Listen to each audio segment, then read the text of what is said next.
तरीका दुनिया में नहीं है जिससे आप टाइम पैदा कर सकते हो सिवाय आरसीएम बिजनेस के।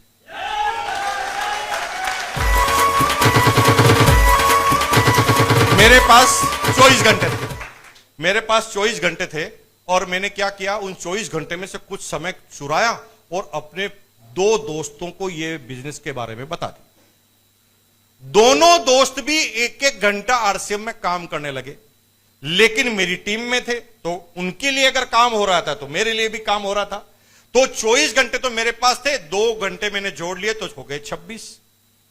हेलो, अब तीनों ने काम चालू किया, तीनों ने अगले महीने 2-2 आदमी को समझाया तो 6 घंटे फिर पैदा हो गए। मेरे पास, सबके पास 24, मेरे पास 26 और 6 32। और धीरे धीरे धीरे लोगों को बताना चालू किया। आज मेरी टीम में नेटवर्क में 1 करोड़ लोग हैं। कितने मैं नहीं जानता, लेकिन 1 करोड़ लोग हैं और 1 करोड़ आदमी एक दिन में 1 मिनट भी काम करे, छोड़ दो घंटा, एवरेज 1 मिनट। 1 करोड़ आदमी एक दिन में 1 मिनट काम करे तो मेरे पास एक दिन के 1 करोड़ मिनट हैं। आपके जीवन में नहीं है। हो गया टाइम पैदा। लेकिन ये टाइम कब पैदा हुआ? जब हमने टाइम डाला। तो टाइम इन्वेस्टमेंट है मेरे भाई। अगर आपके पास मरने की फुर्सत नहीं है तो फिर आपको जीने का हक भी नहीं। आप क्या करने जा रहे हैं ऐसा कि आपके पास मरने की ही फुर्सत नहीं है, आपके पास टाइम ही नहीं है। बात सिर्फ इतनी सी कि हमें समझ में नहीं आया। अगर समझ में आ चुका होता तो हम कितना भी टाइम इस बिजनेस के अंदर निकाल चुके होते। इस बिजनेस को ज्वाइन किया, पार्ट टाइम स्पेयर टाइम में काम करना चालू किया। धीरे धीरे बात समझ में आई। 2001 के लास्ट में जाकर मैं इस बिजनेस में फुल टाइम आया। फुल टाइम आया तो तेज गति से काम करना चालू किया। इस बिजनेस का पहला रॉयल्टी अचीवर बना। रॉयल्टी पर गया तो 23,000 की इनकम पहले मैंने किया ही। 23,000 की इनकम को देखकर मेरी टीम के कुछ लोग चार्ज हुए।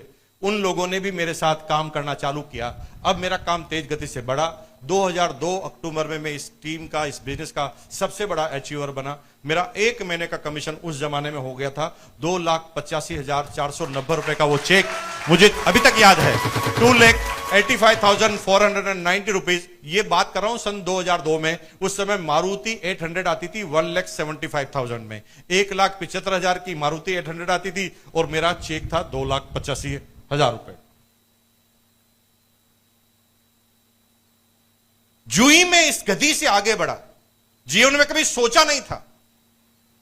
3 साल की सैलरी मिला तो वो नहीं थी, लेकिन यहां पर 1 महीने का जब 2,85,000 आया तो मैंने थोड़ा सीखना बंद किया। कहते हैं कि जब आप वो तेज गति से आगे जा रहे हैं तो सबसे पहले भगवान आपके कान, आंख, नाक बंद कर देता है। अपनी सीखने की क्षमताओं को खत्म कर देता है। उसे लगता है कि मैं तो अब कामयाब हूं, साला मैं तो सांप बन गया, अब मुझे सीखने की जरूरत क्या है, मुझे तो सब कुछ आता है, मुझे तो सब कुछ पता है। और जो ही आपके दिमाग में यह पहली विषय वस्तु आती है कि मुझे तो सब आता है, मुझे तो सब पता है, तो समझ लो आपको लकवा लग गया है। अंग्रेजी की कहावत है, परफेक्शन इज पैरालिसिस। अगर आप सोचते हैं कि आप परफेक्ट हैं तो समझ लो आपको लकवा लग गया है। परफेक्ट कोई होता नहीं दुनिया में। जीवन के अंतिम समय तक, मरते मरते वक्त भी आप बात सीखेंगे। और सीखना एक जर्नी है, सीखना एक प्रोसेस है, सीखना कोई एंड नहीं है। कोई कहता मैं सब कुछ सीख गया हूं तो वो खत्म हो जाएगा। कामयाबी इस बात से नहीं मिलती कि आपको कितना पता है, कामयाबी इस बात से मिलती है कि आप कितना जानना चाहते हैं। अगर जानना चाहते हैं, यह आपको पता है, तो आप आगे बढ़ते जाएंगे। एक डॉक्टर 40 साल पहले उसने बीडीएस किया, दांतों का डॉक्टर बना। 40 साल पहले बीडीएस किया, दांतों का डॉक्टर बना। लेकिन 40 साल पहले दांत को निकालने की टेक्नोलॉजी बड़ी खराब सी थी। दर्द होता था दांत निकालने में, और उस समय सारे डॉक्टर कैसे निकालते थे दांत? वो कहते थे मुंह खोलो, सामने वाला मुंह खोलता था, तो उसको कहते थे उधर देख, ठाक। एक झटका लगता था, पूरा आदमी कहरा जाता था और दांत बाहर आ जाता था। ये उस जमाने की लेटेस्ट टेक्नोलॉजी थे। और भाई साहब जिन्होंने बीडीएस किया था वो सीख के आए। लाइन लगती थी उनके यहां पर, खूब दांत निकालते गए, लेकिन वो सीखना उन्होंने बंद कर दिया, नई टेक्नोलॉजी के बारे में जानना बंद कर दिया। उन्हें ऐसा लगा कि जो मैं कर रहा हूं वही दुनिया का सबसे बेहतरीन है। उन्होंने कहा इससे अच्छा कुछ हो ही नहीं सकता। और 40 साल के बाद भी आज भी वो इसी तरह से दांत निकाल रहे हैं। तो आप में से कितने लोग वहां जाएंगे?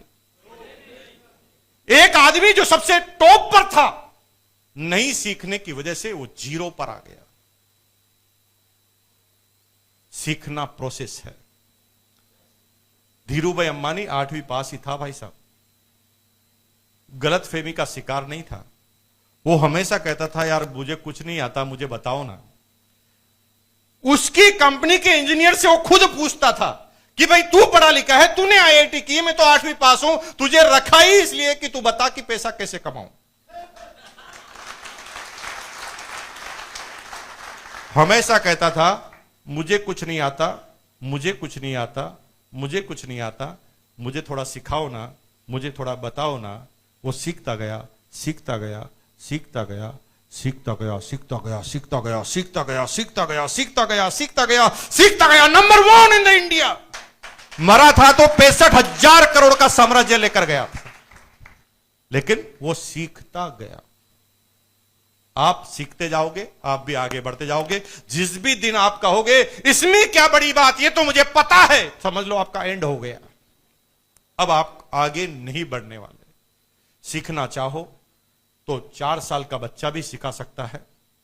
सीखना चाहो तो नाली में पड़ा शराबी भी सिखा सकता है। और अगर नहीं सीखने की ठान ली है तो ऑक्सफोर्ड यूनिवर्सिटी का प्रोफेसर भी आपको कुछ नहीं सिखा सकता। सीखना लेने का सब्जेक्ट है, पाने का सब्जेक्ट है। तैयार हैं सीखने के लिए? कितने ऐसे लोग हैं जिनको सब कुछ पता है? नहीं।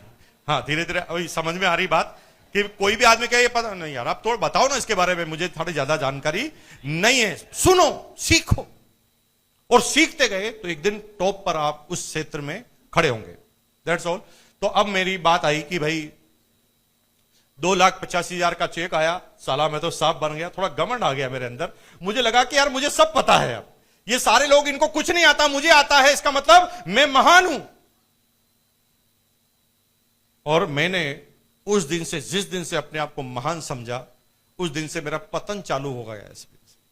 और पतन इस कदर चालू हुआ कि जो मंजिलें मैंने 2 साल में हासिल की थी ना, वो मंजिल में मैं 1 साल में वापस नीचे उतर गया। मेरे भाई, चढ़ना कठिन होता है, उतरना आसान होता है। हेलो, आप सीढ़ी पर चढ़ के देखना, चढ़ोगे तो बहुत कठिनाई आएगी, उतरोगे तो, और अगर उतरते वक्त फिसल गए तो सीधा नीचे, है ना। तो उतरना बहुत आसान है, ऊपर कितना भी तेज गति, थोड़ा सा फिसला आदमी धड़ाम से नीचे आता, कितना भी ऊपर हो। और मेरा नतीजा था, और मुझे कहते हुए शर्म बिल्कुल में ही नहीं आ रही कि 2,85,000 से मेरा कमीशन घटता घटता घटता घटता घटता घटता 2,500 पर आ गया।